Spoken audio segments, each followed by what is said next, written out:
Good evening, Midwest Motorsports fans and racers. This is another week of the Cool Down Lap, featured by Midwest Motorsports, of course. I'm joined here on this Monday night with James Johnson and Justin Taylor, myself, Anthony Castor. And we're going to go ahead and just hop into the show here with this week in motorsports. Um, did you guys end up watching that Cup race at all? I loved every minute of it. Yeah, I got to see the entirety of the Cup race. I didn't sleep at all, and it was probably a good thing that I did not sleep because the first, I don't know, 40 laps of that race were just nonstop craziness. 7 yellows in the first, 30 laps. They had 30 laps of caution in the first 70 laps or something crazy. Yeah, I didn't think they were actually going to finish that race. Like I thought the sun was going to go down. They were going to call it.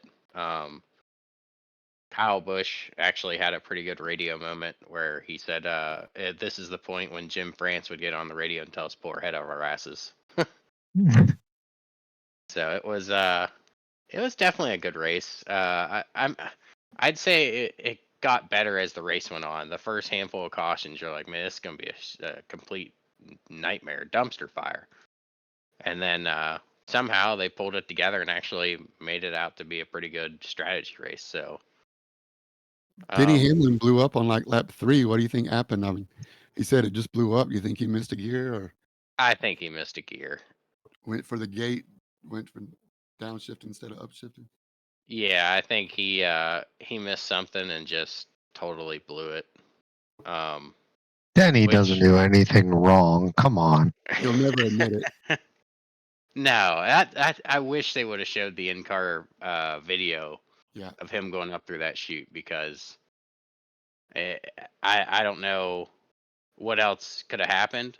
Because I guarantee after Bell had that issue last week, the race before, they took those engines apart back at headquarters and looked through every one of them and make sure it wasn't going to be an issue. So I bet he just had a moment, slammed the sequential shifter and the wrong way or double tapped it when he shouldn't have and blew it up. Well, how about Michael McDowell after getting involved in one of those early cautions and dropping to the back, coming back, and as Truex ran out of gas, Michael McDowell ended up passing him for second. Yeah, eh, McDowell was on the move there towards the end, but I don't know, man. He's such a great road course racer, Right.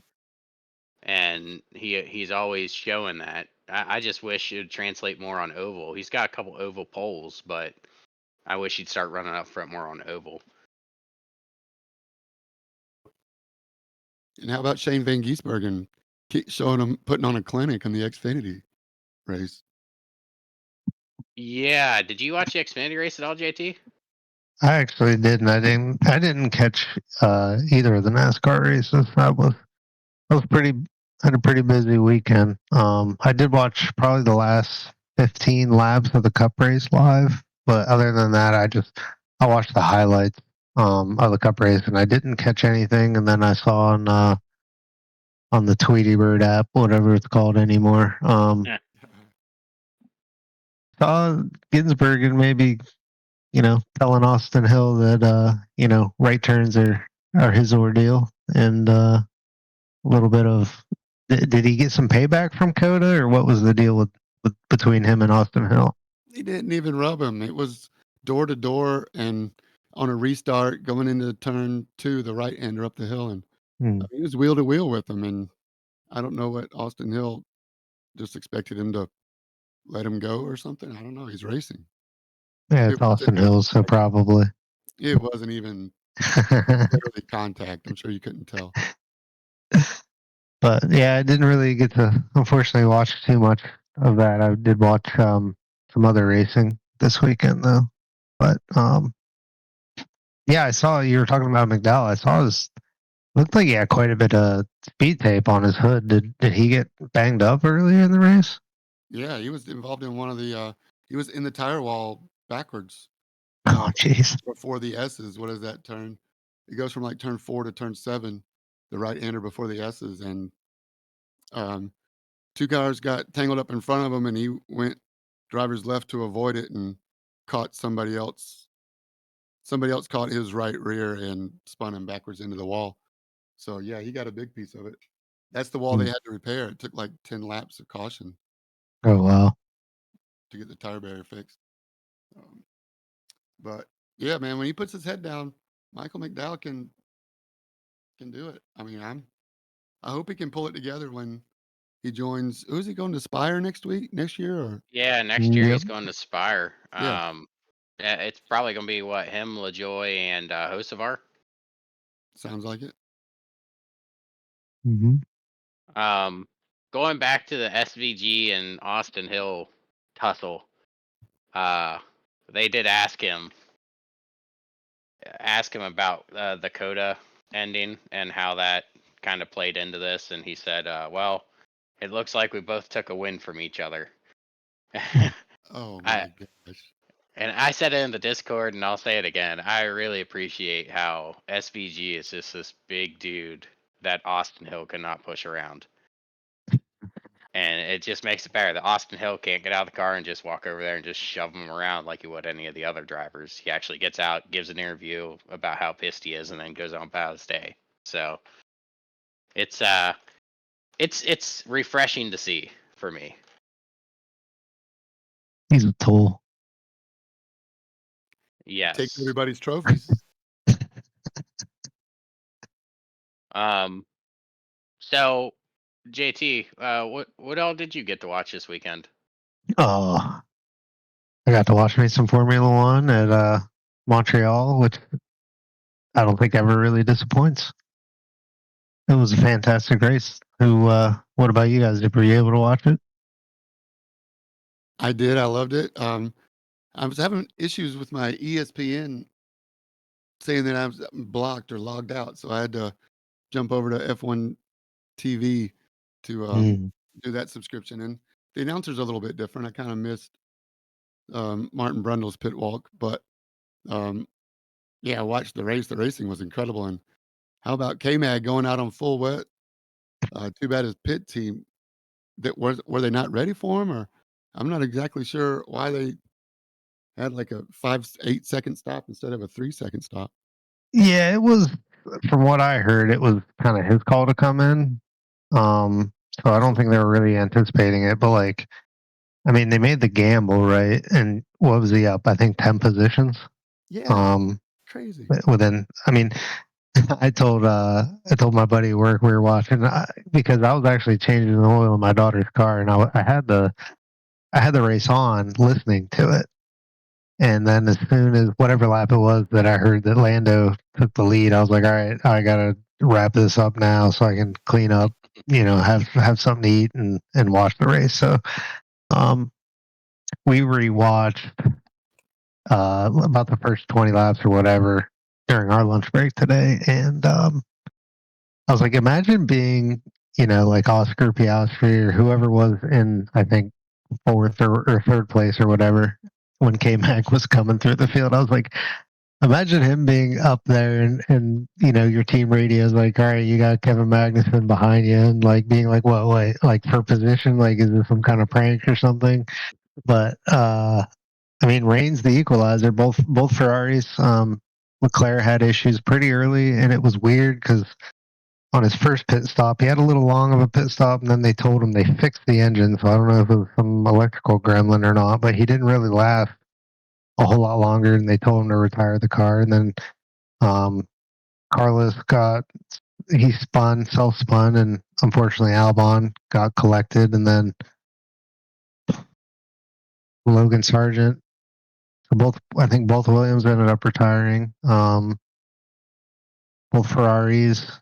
I think there was another car maybe in there that retired him. Oh, Checo coming off of a fresh, I think, 2-year extension for Red Bull was a no-show. So Oh, he ended up spinning out and, being nothing, which there's a big controversy out because He just I think, he was around like sector 2. Like he wasn't close to the pit entry. And he backed it in pretty hard. His whole rear wing was hanging off the back of his car. Debris was getting scattered everywhere. And, in that type of situation, typically they would tell him, stop the car and get recovered. But at that point, Max was in the lead. He was starting to pull away. And supposedly the team told him, no, drive it back because we can't jeopardize a safety car situation, which I guess per the rules, and I'm not an expert on it, but I guess per the rules, the penalty for that follows the driver. In my opinion, that should be on the team. If the team's giving the driver orders to potentially break the rules, then I don't understand how, a good quote good soldier following orders should be the one to, be disciplined for it, I guess. But on the other hand, I guess he should know better as well. But there's a little bit of controversy, so he might be getting a penalty, for next race as well. But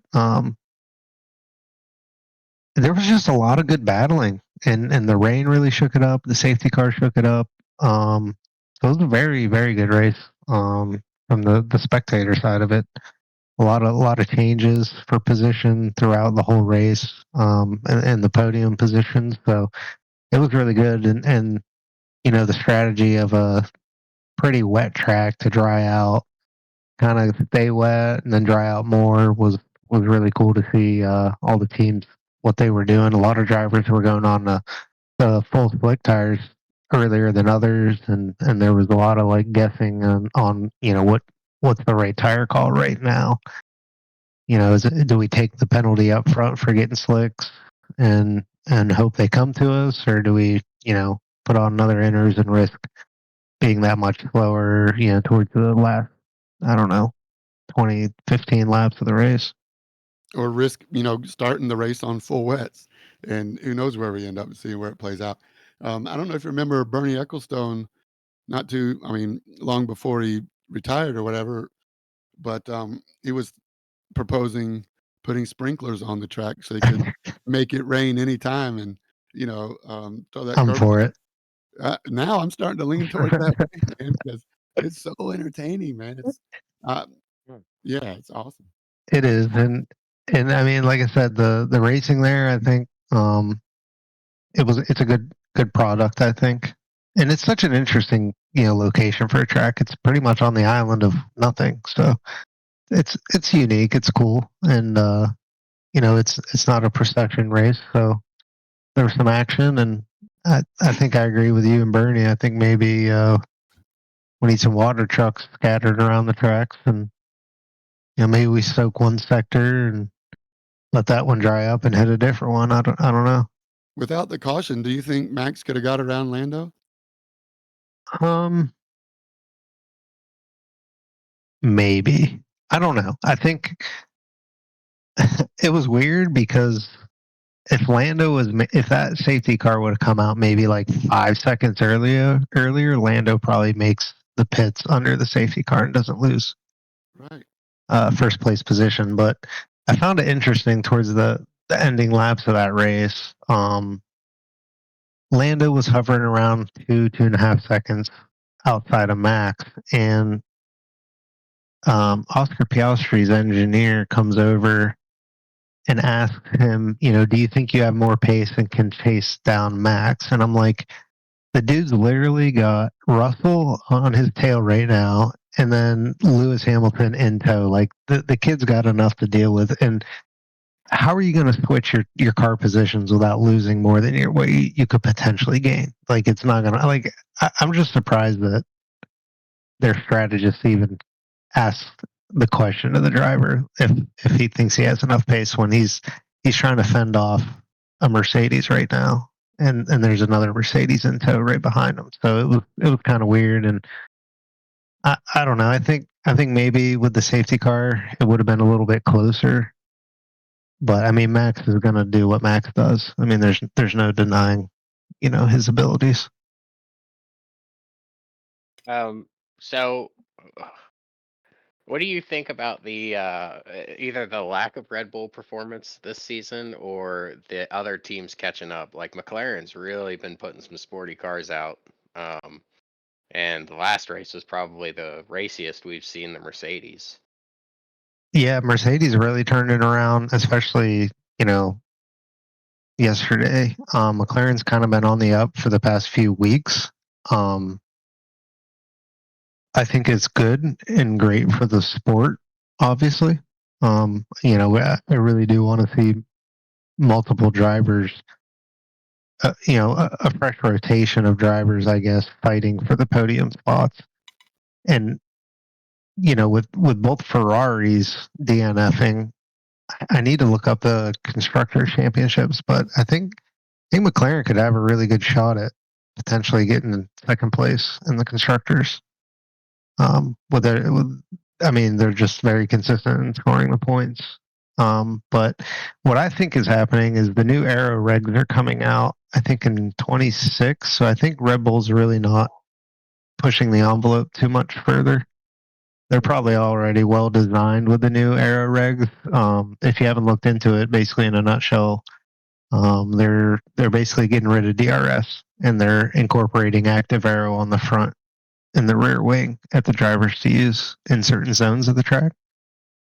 But they're also giving, I guess, with the active aero, they're giving a little bit more tools to the lead car to be able to defend a little better. But the cars are getting a little bit smaller width-wise and length-wise, which I think is going to really help with the racing aspect of it. They're shedding some of the other features off of the car, like the front brows over the tires and things like that. So I think Red Bull's really just not. I just don't think they're going to really be wasting investment time into They're really they're pushing. already putting money and funds towards 26. I think that's how they're really doing it. Um, really, if I would do whatever I can while you still have Adrian Newey, to be honest. You know what I mean? I wouldn't really, bank on who's the next guy who's going to just develop a incredible piece of machinery in the Yeah. aerodynamics department. So, but it's good. I'm not a Mercedes fan, but it's good for the sport for them to, you know, once again be up front. So like technically, we got 4 teams now that are consistently can podium realistically almost any race. Red Bull, McLaren, Ferrari, and hopefully now even Mercedes. So I think it's good for the sport, Yep. and it's interesting to see again because they did have some serious pace. Oh yeah. So I got one more question for the both of you before we move over to James here. But what are your guys' thoughts on the last lap pass from George Russell onto Hamilton to take his possible podium? From what I heard, that podium goes back to last season since he last had one. He's been podiumless all season long this season so far. Yep. So what's your thoughts, Jay? I think Uh, we're both which game. Which one? We'll start with James, Redhead you go. Jay. No, James, you go first. That way, I'll give you a little bit of a breather before your segment. How's that sound? No worries, man. I think he's racing. Dude, the race isn't over until the checkered flag waves. Bro, it's I got him fighting for a job too, you know? I get it. Yeah, I get it. I Yeah, don't go for it. disagree.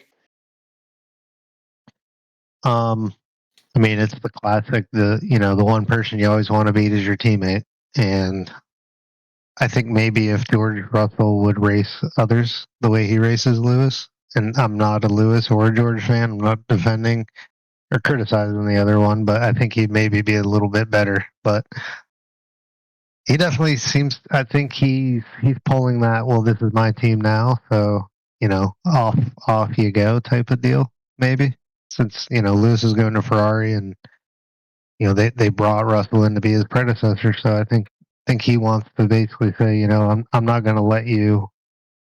You know,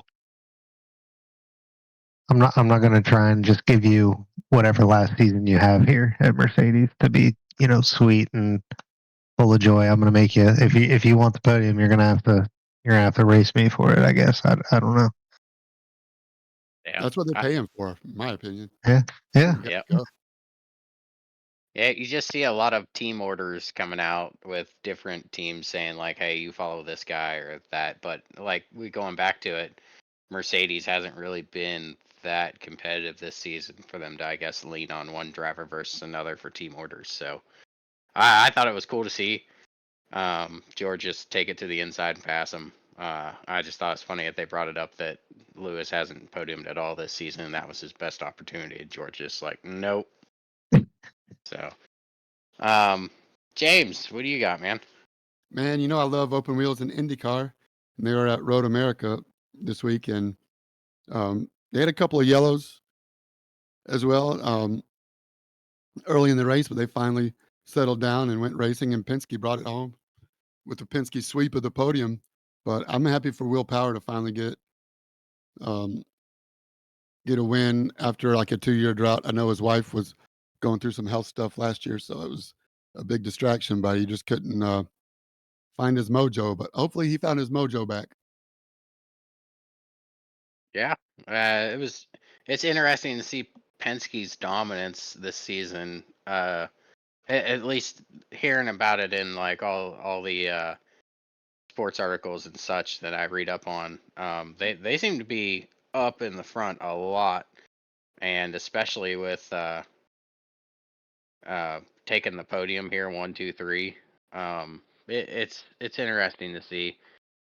I I don't know much about those cars. They have a push to pass, right? It's different than a DRS. They just get like a battery, I guess, Hmm. that they can use. Right now it's not a battery; it's a boost. That's an extra turbo. It's like an extra 40 horsepower, And they get theirs. They get a set amount of time with it, correct? 60 seconds or something like that. Yep. And they, Do they do they get to use that at the road courses? yes, only the road Yeah, courses. yeah. Not oval. No ovals. Okay. Um, yeah, I did see the. I think it was the first lap accident there. I saw a highlight of that. Looked like a little bit of Teammates a taking each pileup. other out in the front. The pole sitter, Ganassi. I'm sorry, I forget his name, but I should uh, know it. was it Pillow? I think Pelot ran over. No, it was Linus Lundqvist. Oh, okay. Linus Lundqvist. Linus Lundqvist. Yes, what Justin Taylor said. Uh, and Alex Pelot. I mean, okay, so he turn one. You're coming like Road America. We know from the Road Series, the start finish line is way up, probably half a mile after the last turn. So they go double file. The whole field is double filed. By the time they wave the green flag and the control car goes, he's on the inside wall. He's got the worst possible entry line into turn one because he has to defend because everybody's going to be on him. And everybody was on him, but his teammate just kind of ran over him and took them both out along with Colton Herta. And I mean, it was a fiasco. Um, so I'm sure Chip Ganassi had a little meeting with them. If not today, they're going to be talking tomorrow. Yeah, it's never good when teammates take each other out. Nope. Um, yeah, it was great, and you made me look at the standings. Will Power is back on top of the standings after that, and Alex Palou is still second. So Dixon third, Pato fourth, Scott McLaughlin fifth. So Oh, I was wondering if Newgarden was up there, but then I remember he basically didn't run one race because since they um, DQ'd cheated. him. Yeah, Yeah. he's still eighth. He's inside the top 10. So Um, he had unlimited push to pass button then, correct? Or he had before everybody else?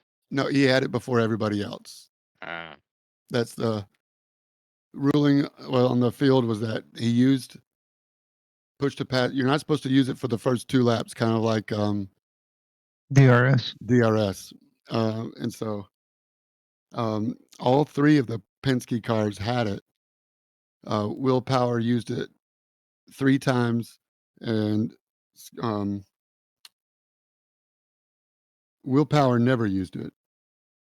Newgarden used it 3 times, and Scott McLaughlin used it once. Will Power never used it, even though he had the capability. So he was penalized less. But yeah, that's in the past. I mean, I'm happy to put it in the past, but I'm still a little bit bitter. It's just disappointing, you know. I mean, it Penske is the is. top level. We can talk about it for days, but The racing on the track now has been good, and I'm happy for that. Road America is always a really racy track. Joseph Newgarden hit the wall in qualifying in Canada corner or the kink after the carousel. Justin, I'm sure you probably know exactly what I'm talking about. Hmm. Not sure if you know, Anthony, but it's a flat out, just less than 90 degrees, so a little more open than 90 degrees, but it's flat out, wide open, and the track was drying, and he used the curbs on the entry, just a natural instinct. Afterwards, he said it was like a 6-inch mistake where he just used the entry curb 6 inches, and the rumple strips, the grooves, and the curbing held the water and broke his traction, and he backed it in the wall. And thankfully, there was a safer barrier wall, but they estimated it was over 175 miles an hour when he Oh, backed it into the wall. Mm. Yeah. Yeah. Well, uh, fortunately, he came out of that unscathed. Going back to Road America, I love that track. I wish we ran it more in the Oval Series, but we only run two road races this season, or yeah, this season. So maybe next I, season we'll see. I try my best to voice my opinion. I know if we could, we'd run half the series road races and the other half oval. Why not? Yeah, I'd be down for it. Road racing makes it fun. Um, all right, guys. So we'll call this week in motorsports on that, and we'll head into basically a recap of the point standings for the road series and what they got coming up. Yeah, so maybe you want to do the points first? Yeah, we'll go ahead. We'll go ahead and hop into the over. Well, we'll go ahead and hop into the overall points. So it looks like, from what I have here, and James, you can correct me if I'm wrong, but it looks like Brian Coxon is the overall Road Series points leader. That is both AM and Pro. Yeah, 125 points. It's about 5 positions on the track, so that still can overcome with what 3 or 4 races left. I think 3. Oh man, you Yeah, we guys got are in the 3 left. final stretch. Yep. No more endurances, so no more big bonus points. But yeah, I mean, including the 0x bonuses or leading all the other bonuses, straight on 5 positions. Jason Phillips is still in with a shot, I think. But there's other battles up and down the track, up and down the field. I said track, but Hmm. you know, even Justin, you're in there with Travis Rowe, and even Jesse Coffey's probably within reach, right? Yeah, hopefully. It'll be interesting. It'll be interesting. Get you a Gotta, double. I gotta double even see, weekend. man. I don't know. Maybe I don't know. We gotta see. Well, I don't want to jump ahead, I guess, but the next 3, well, the last 3 races, I don't know which one of this is even really going to be any of my strong suits. Well, we'll see. You had a good run at Sebring last year, didn't you? I think I did all right. Yeah. Yeah. Monza, the chicane in No. the front. Oh yeah, somebody keeps running over you in the first chicane. Isn't that what it is? And then That's Chicago Street. 100%. Yeah. Well, maybe this is changing of the new season. But That'd be cool with that. yeah, I just think the racing has been incredible. I'm glad to see the thick fields up and down. I think the admins have done a great job with the pro and the am um, separation in the standings. And even though the gap is bigger at the front, um, at the top step, but after first, Ty Williams and Nels Cooler are within 100 points of each other. So Hmm. that's for second and third. So anything can happen. And, you never know. Ian has a bad Hmm. race or, glitches out or dog takes a leak on his power strip while he's, racing. You never know what can happen. So you got to run the race. But I'm loving like the 25 and 30 car fields. Um, yeah, it's been a lot of fun. And it's still going strong. 3 more races left. No more breaks. So 3 races back to back to back. Yep. So we'll go ahead and Which track do you guys have coming up this week? Tomorrow, actually. Sebring. Oh, Sebring, that's such a nice track. Yeah. What are we looking at for Bumpy. numbers this week? 30? Yeah, I think we're pretty close to 30. I think we got Yeah, you guys 29 or 30. are right at 29 right now. How do you see that race shaking out, you guys? Tight battles throughout the field. What are you guys looking for this race? And what car do you think is going to be the? Is there an advantage to one car or another, Justin? I think the Mercedes will be pretty good there, just because it's kind of a really good all rounder. So I think it can corner well, but it also really has the torque to get out of the corners, get the drive off. But it could be, there's a lot of kind of tight sections there, so I don't know, but it is also a night race, so I don't know. Maybe some guys don't have the best eyesight when it comes to nighttime races, but I think the Merc will be pretty strong. The Porsches might be all right, but with the backstretch, if you can't carry the momentum out of that corner and leading down the backstretch to Sunset, I think it could be difficult for maybe the Porsches. I hope not. I drive a Porsche, so I hope it's a little better. Well, our points leader drives a McLaren, so who knows? Maybe they do tighten it up at the front. He's rapid everywhere, though. If we're being honest.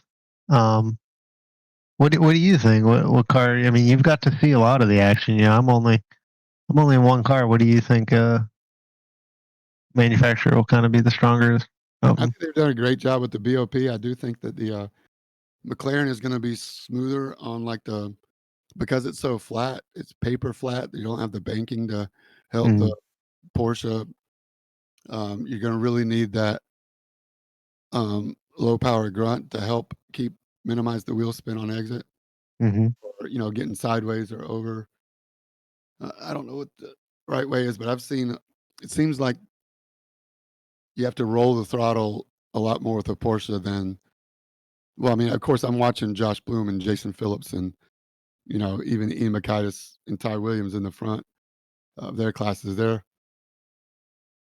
pretty smooth on the power, and they seem to go full throttle pretty soon. So I'm I don't thinking know. I'm thinking whichever car has the brightest headlights is winning this one. I'm taping my flash button down for sure tomorrow night. And the concrete walls don't give very much either. So one little mistake, and you never know. That's true. But yeah, it'll be a Or night race, so it'll be pretty entertaining, I'm sure. Hopefully you guys in the booth can see what's going on good enough, and it's not difficult for you. Yeah, Adam's pretty good about figuring it out, then we'll do a lot of in-car and on-car cameras. We'll get that part figured out for sure. But I lost my train of thought. I was going to say something, but I completely forgot what I was going to say. it wasn't an idea about a night vision helicopter camera, was it? No. Oh. No, although that's not a bad idea. If we can figure out a way to put a flashlight on the chase cam or on the chopper or the blimp. Yeah, there you go. All right. So while James recollects his thoughts, we're going to go ahead and skip on over to the truck points. So trucks were in an off weekend as well. We're just going to touch up on the points here before the trucks head off to their next race, which is I in just want to go Texas. back racing. That's what I was trying to say. Is I just want to cars on track, whether it's the trucks or the road series or anything. I'm excited about getting back in front of the mic and watching our Midwest Motorsports League drivers back on track. It's been a long week looking for something to do. Dude, Yeah. I've been so busy doing stuff. I'm right there with you. The break was pretty nice because everybody aligned, but I'm ready to race. Yep. So Mark Cochran's in the lead there. Justin, you are tied for first with Mark at 81 points apiece. Nick Aslan's third place, 77 points total. He's 4 back. And Sean Happick is looks like 4th place 8 points back, and Josh Anderson, good seeing that name back in the league, is in 5th place. It looks, oh, he's 13 points back. Sorry, Sean Happick is 12 back. So, tight. I mean, we're only, what, 3 races in? So, tight field so far. We'll see how everything shakes out in Texas. Anybody listening who runs in the trucks, please make sure you turn some practice laps this week with that new update. I'm hearing that the truck definitely handles a lot differently what it used to. So get yourself some AI practice, put up a hosted practice so you can get some actual traffic going, see how the trucks handle in the air, out of the air, because I'm hearing they did some pretty major tweaks on these things. I'm looking forward to it. I think it'll help out on some of the mile and a half and stuff. Yeah, I'm interested to get feedback and hear how everything goes. So I'll probably be poking you guys after the Friday night race to see you admins, just to kind of get some feedback on how these trucks handle. Double You dog should. leg at Texas, right? No, no apron, just grass on the double dog leg. So it's going to be chaos, I think. I think you should join the Friday night fun, Anthony.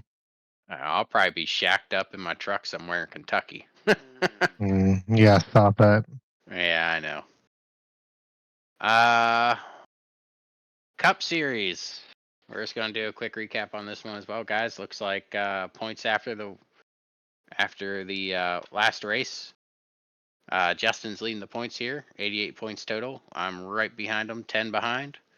Trey Purdue is 12 points behind. Ty Williams 14, and Trevor McLaughlin 16. Oh, there's a 3-way tie there for 5th place, it looks like. Trevor McLaughlin, Eric Thaler, and Dustin Reinstedel are in that 3-way tie.